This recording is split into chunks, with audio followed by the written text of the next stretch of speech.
오늘 저와 여러분에게 주시는 하나님의 말씀은 로마서 1장 16절에서 17절 말씀으로 오직 믿음으로 살리라, 이런 제목으로 하나님 말씀 선포하겠습니다. 오늘도 오직 예수님입니다.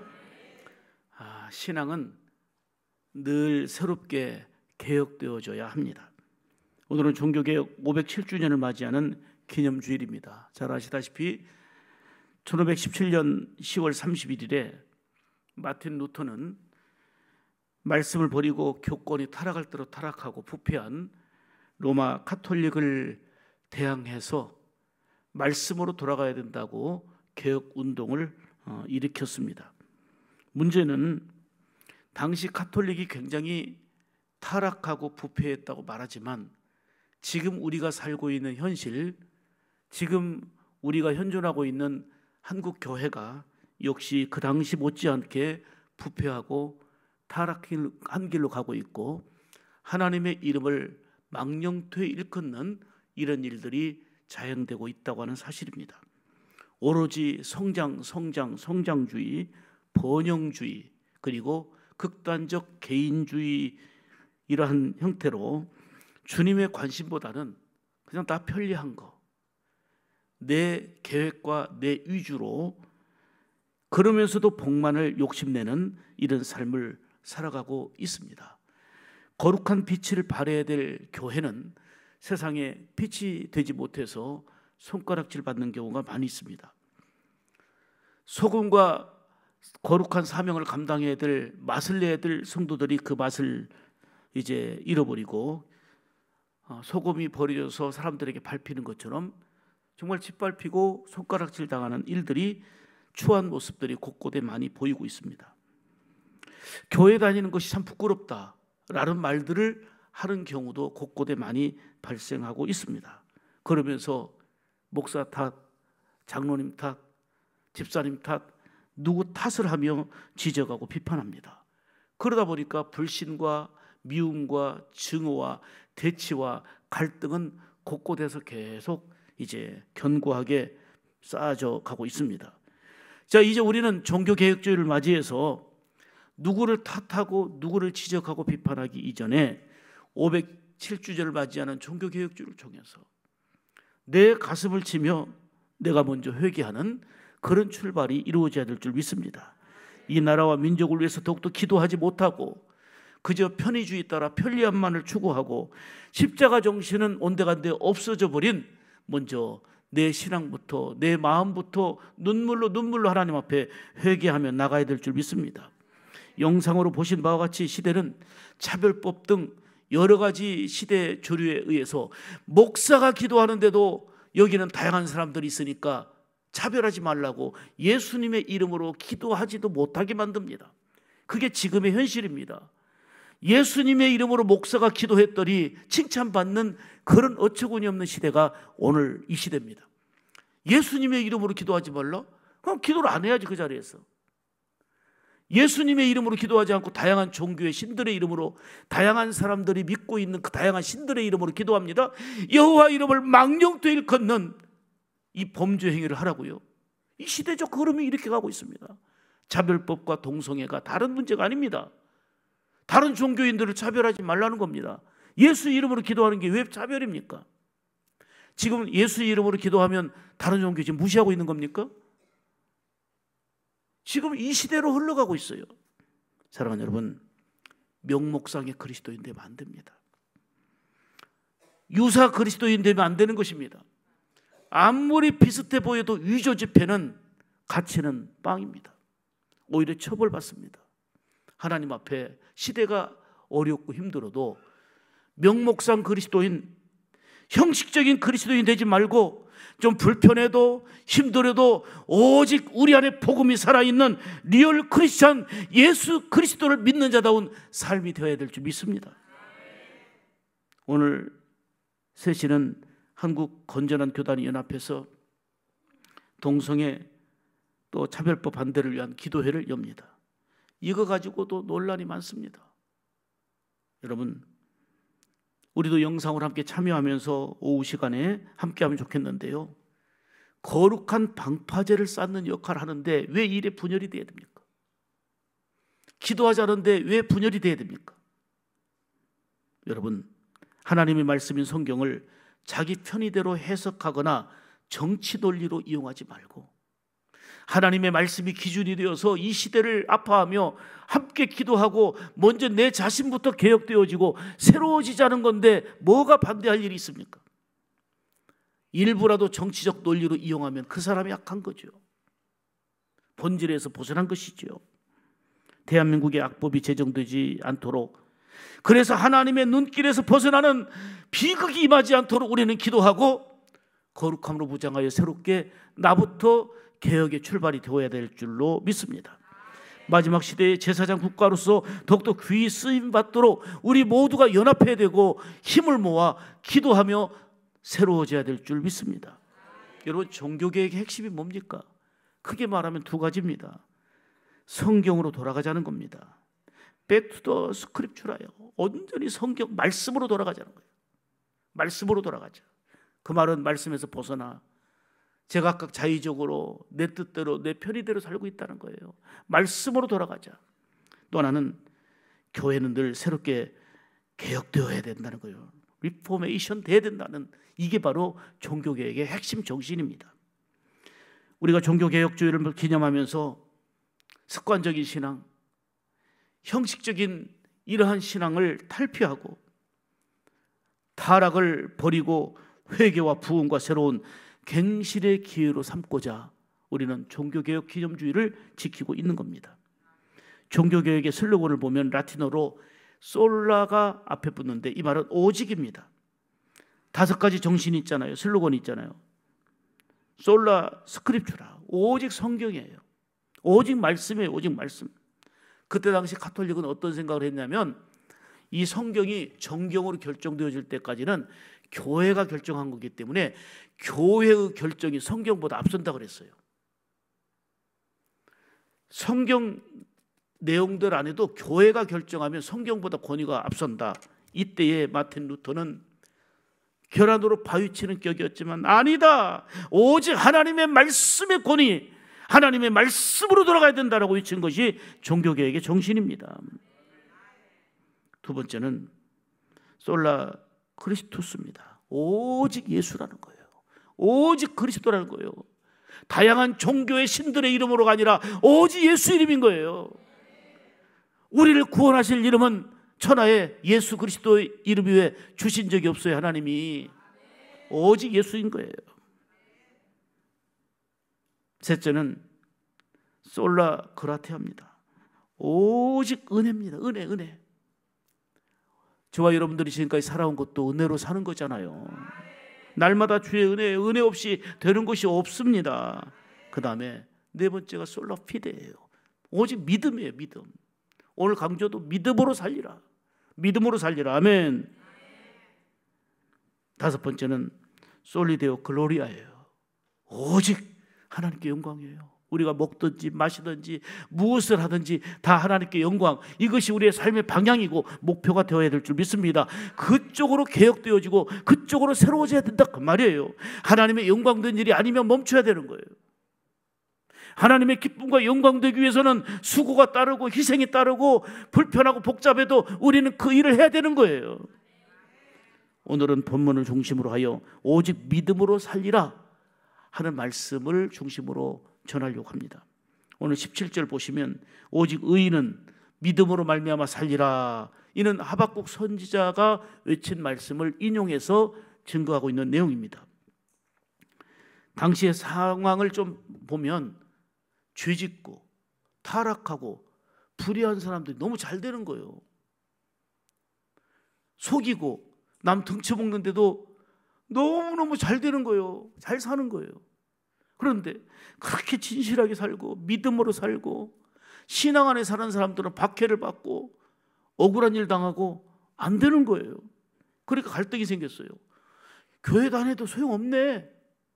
예수님 의지해도 소용없네. 저렇게 적당히 세상과 타협하며 살면 너무나도 잘 되는 것 같고 시간도 자유롭고 돈도 많은 것 같고 이런 갈등이 있었어요.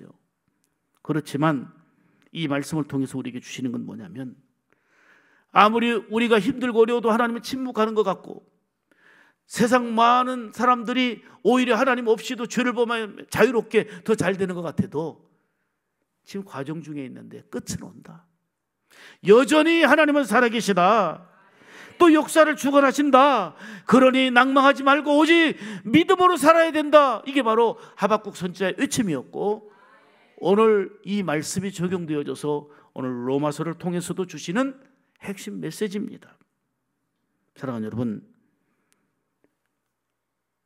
우리 역사도 지금 삶의 현장도 비슷하게 보입니다.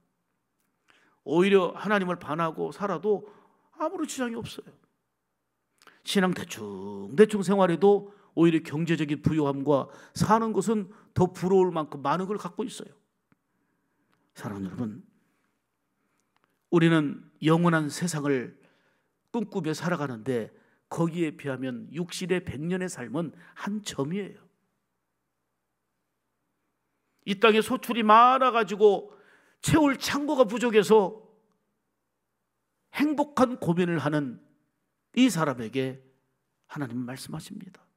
어리석은 자야, 오늘 밤에 내 영혼을 도로 찾으리니 네가 쌓아놓은 거 예비한 것이 누구시 되겠느냐.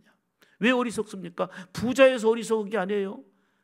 육신의 풍요와 넉넉함은 있지만 영혼의 준비를 못한 어리석은 자야, 그 말이에요. 사랑하는 여러분, 마틴 루터는 오직 의인은 믿음으로 말미암아 살리라, 이 신득의죠. 이 말씀을 붙들고 타락한 천주교를 향해서 개혁 운동을 일으켰습니다. 당시 타락의 정점에 있었던 천주교는 구원의 조건을 예수 그리스도를 믿어야만 된다는 게 아니고 적선과 그 다음에 착한 일을 행하는 거, 이런 게 따라야 구원받는다고 강조했습니다. 이신득의가 아니라 이행득구였어요. 뭔가 어떤 공로나 적선을 내세웠던 거지요. 그러니까 예수 그리스도의 이름으로 구원받는 게 아니라 공적을 쌓고 선한 일을 많이 해야 된다는 거예요. 그러니까 겉으로 보면 천주교인들이 착한 일을 많이 한 거예요. 왜요? 구원받으려고. 공적을 많이 쌓아야 됐어요. 구원받으려고. 당시 천주교는 권위를 과시하려고 성당을 지어도 거대한 성당을 지었습니다. 그 건물이 바티칸 궁전에 있는 성 베드로 성당인데요, 지금도 이 성당 짓는 데만 100년 걸렸다고 그러잖아요. 엄청난 거대한 성당, 지금도 많은 사람들이 순례할 때 거기를 빼놓을 수 없는 거대한 성당을 지금도 사람들은 가보고 있습니다. 그런데 이 엄청난 성당을 건축하려다 보니까 돈이 많이 들어가는데 어떻게 할까 하다가 면죄부를 판매한 겁니다. 우리는 천국과 지옥, 이걸 믿는데 천주교는 그 중간 사이에 연옥이 있다고 연옥설을 주장해요. 천국과 지옥의 중간지대 연옥이 있는데 사람이 죽으면 연옥으로 간다는 거예요. 연옥으로 갔다가 거기서 좀 막 기다리고 고통당하다가 밑에서 가족들이 뭔가 공적을 쌓고 선행을 하면, 지금 돌아가신 아버지 이름으로 선행을 하면, 아버지는 예수 안 믿고 돌아갔지만 연옥에 있지만 자식의 선행으로 자식이 착한 일 많이 하고 또 헌금 많이 하면 그 연옥에 있는 아버지를 예수 안 믿었어도 천국으로 옮겨준다는 거예요.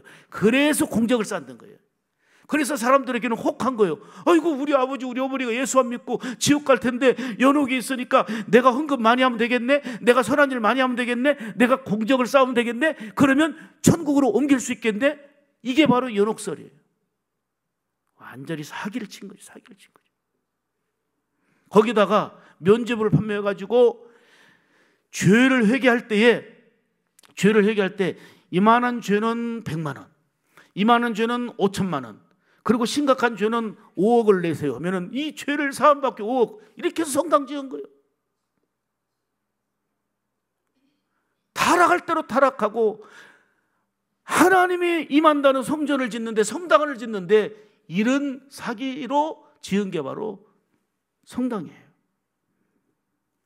면죄부를 비텐바르크에서 팔았는데 루터는 비텐바르크 교회당 정문에다가 뭘 붙여놨냐면 그 종교개혁 95개정을 다 붙여놨으니 천주교에서는 이 루터를 죽이려고 난리였죠. 저런 악마 같은 존재, 저 루터를 죽여야 되겠다고 생각한 거죠. 사랑하는 여러분, 오직 구원은 예수님입니다. 오직 믿음으로 구원받는다고 외치며 개혁의 불길을 일으켰던 루터의 종교개혁 정신이 오늘 이 시대의 타락과 편의주의로 가고 있는 이 시대에 우리 안에 살아 있어야 될 줄로 믿습니다. 다원화된 시대의 차별금지법, 동성애 등이 쟁점으로 떠오르고 있는 지금의 이슈 가운데서 예수님이 구원이십니다라고 하면 다른 종교를 차별한다고 법을 정하려고 합니다. 소수인권이든 누구 간에 다수인권이든 성경에서 벗어나고 음란과 방탕하면 이거는 안 됩니다, 이거는 회개하고 돌이켜야 됩니다라고 이야기하면 그 소수인권을 혐오하는 것입니까? 그게 차별하는 겁니까? 우리 자식이 잘못되면 눈물로 이렇게 가면 안 돼, 바르게 살아야 돼, 이게 올바른 정신 아닙니까? 혐오하고 차별하는 게 아니라 이거는 성경에서 말하는 죄악이니 돌이켜 회개하고 하나님의 은혜와 복을 받았으면 좋겠다고 말하는 것이 하나님의 말씀 따라. 그런데 그거를 하지 말라고 법을 정하는 게 차별법이에요. 그렇게 하면 처벌한다고 하는 게 차별법이에요. 소수 인권을 주장한다면서 기독교 인권을 비롯해서 수많은 인권을 차별하는 역차별법이란 말이에요. 그런데 일부 진보라고 일컫는 교회와 목회자, 성도들까지도 이 일에 편승하고 있습니다. 사랑하는 여러분, 오직 예수님, 오직 믿음인데 이것이 시대가 달라진다고 양보할 수 있는 일입니까? 그것이 진보적이고 그것이 민주적인 일입니까? 오직 믿음으로 외치면 그것은 폐쇄적인 교회고 독단적인 신앙입니까? 시대나 형편과 환경에 따라 장단에 맞춰 우리의 복음이 변질되고 신앙이 변질되면 안 됩니다. 오늘 우리는 성찬식에 참여합니다. 예수 그리스도의 보혈의 은총 힘입어서 죄사함 받고 구원받아 하나님의 자녀 되었습니다. 그렇다면 시대가 달라지고 어떤 상황이 와도 우리는 오직 믿음으로 살아야 될 줄 믿습니다. 오직 믿음으로 사는 것은 오늘 본문 통해서 세 가지로 말씀합니다. 따라서 합시다. 복음을 부끄러워하지 않는 삶. 이게 오직 믿음으로 사는 거예요. 복음을 부끄러워하지 말아야 돼요. 16절 보겠습니다. 내가 시작. 내가 복음을 부끄러워하지 아니하노니 이 복음은 모든 믿는 자에게 구원을 주시는 하나님의 능력이 됨이라. 아멘. 아멘. 복음이란 말은 말 그대로 복된 소식입니다. 예수님이 나의 구원의 주님이 되신다는 것입니다. 그러므로 복음을 부끄러워하는 게 아니고 복음을 기뻐하며 감사하며 복음을 자랑하며 사는 삶이 되어야 될 줄 믿습니다. 복음은 구원을 주시는 능력이란 말이에요. 복음은 믿는 자를 새롭게 거듭나게 하시고 변화 주는 능력이 바로 복음인데, 복음을 부끄러워하지 않고 자랑하며 사는 삶이 오직 믿음으로 사는 성도의 삶인 줄 믿습니다. 여러분, 시대적으로 보세요. 복음이 들어가는 곳마다 살리는 역사가 있었고 복음이 들어가는 곳마다 변화의 역사가 일어났습니다. 그러므로 복음이 내 심령에 들어오면 내 심령이 사는 거고, 복음이 내 가정에 들어가면 가정이 사는 것입니다. 복음은 구원을 주시는 하나님의 능력이 되기 때문입니다. 바울은 얘기합니다. 복음을 내가 부끄러워하지 않는다. 여러분, 아무리 시대가 그래도 예수 믿는 걸 부끄러워하지 않고, 저도요 사실 어찌 보면 하도 코로나 때문에 막 말도 안 되는 억지로 교회가 많이 얘기 있을 때 제가 일부러 거리 다니면서 성경책 이루고 다녔어요. 제가 손가락질 할 때. 그래도 이거는 너희들보다는 그래도 똑바로 산다. 하나님의 자녀로 부끄러움이 어디가 있어요? 이런 목사로 살면 되지, 이런 성도로 살면 되지 하고 오히려 성경책 이루고 다녔어요. 절대로 부끄러워할 일 아니고 타락할수록 더 그리스도인답게, 예수 믿는 자답게, 야 하나님의 사람 욕했더니 욕하는데 입술이 더럽고 양심이 찔리는구나, 이런 삶을 살아야 될 거 아닙니까? 당당하게 복음을 부끄러워하지 않고 정말 복음을 높이며 자랑하며 사는, 이것이 오직 믿음으로 사는 성도의 삶인 줄 믿습니다. 다시 일어나 예수님을 자랑하고 빛이 되는 삶이 되어야 될 줄 믿습니다. 특히 타락하여 영적으로 어두워진 이 시대에 우리가 오직 믿음으로 살리라 하는 이 결단을 가지고 복음을 부끄러워하지 않고 복음을 자랑하며 사는 우리 샘물 가족들 다 되기를 주님의 이름으로 축복합니다. 두 번째는 믿음으로 산다는 것은 말씀대로 사는 거예요. 말씀이 기준이 돼야 되는 거예요. 17절 다시 봅니다. 자, 복음에는 시작. 복음에는 하나님의 의가 나타나서 믿음으로 믿음에 이르게 하나니. 아멘. 오직 말씀의 기초 위에서 오직 믿음으로 살아야 되는 것입니다. 여러분, 예수님이 나의 구주가 되시는 것은 오늘 이제 2부 때 세례식이 있는데 예수님이 나의 생명의 구주인 거는 과거나 지금이나 앞으로도 변함없는 거예요. 아멘이지요? 창조주 하나님이 절대 주권자라고 하는 것은 오늘도 내일도 변함없는 진리인 거예요. 이를 우리가 알고 믿고 고백하는 거, 이게 절대적인 믿음 아닙니까? 믿음으로 산다는 것은 하나님의 말씀 따라 산다는 것입니다. 성경은 성령의 영감으로 기록되어진 하나님의 말씀입니다. 이 말씀은 우리 신앙생활의 기준이요, 그리고 삶의 분명한 나침판입니다. 누가 좋은 믿음의 인격자입니까? 주님의 말씀대로 사는 사람입니다. 누가 하나님 나라의 큰 자입니까? 말씀대로 사는 자입니다. 말씀을 잃어버린 이 시대에 루터의 애침처럼 오직 성경으로, 오직 말씀으로 돌아가는 것이 개혁이고 건강한 신앙인 줄 믿습니다. 세 번째는 오직 믿음으로 사는 것은, 따라서 합시다. 내가 먼저 의롭고 깨끗해지는 변화. 이 시대의 아픔은 그저 지적, 비판질이에요. 나와 다르면 그냥 죽이려고 해요. 얼마나 비판하고 얼마나 그냥 나하고 다르면 죽이려고 하는지 몰라요. 그러나 진정한 개혁신앙은 믿음으로 산다는 것은 내가 먼저 의롭고 깨끗해지는 변화가 내 가슴을 치면서부터 일어나야 된다는 사실입니다. 다시 17절 보겠습니다. 복음에는 시작. 복음에는 하나님의 의가 나타나서 믿음으로 믿음에 이르게 하나니 기록된 바 오직 의인은 믿음으로 말미암아 살리라 함과 같으니. 아멘. 오직 믿음으로 살려면 내가 거룩하니 너희도 거룩하라 하는 말씀 따라 내가 먼저 의롭고 깨끗하여 변화된 삶을 살아야 합니다. 한국 교회의 문제는 재정 문제가 아닙니다. 교육 문제가 아닙니다. 인원수가 점점 감소되는 게 문제가 아닙니다. 거룩성을 잃어버리는 것입니다. 타락하고 세상에 편승하며 하나님의 교회다운, 하나님의 종다운, 하나님의 자녀다운 성도의 거룩성을 잃어버리는 것, 이게 바로 심각한 문제입니다. 곳곳에 불의함과 타락으로 얼룩졌습니다. 다시금 회개하며 의롭고 깨끗함으로 변화되어야 될 줄 믿습니다. 누구부터요? 나부터.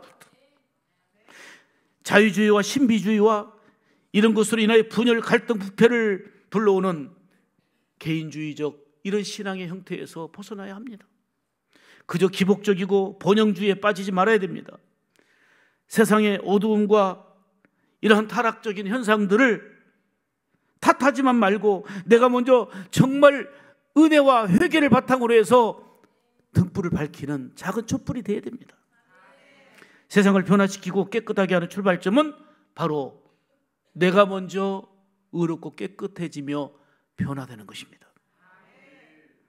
어두운 세상의 작은 빛이라도 바라는 그 성화된 삶이 하나님의 말씀과 은혜 따라 개혁되어지는 그 개혁 정신으로 살아가는 성도의 건강성입니다.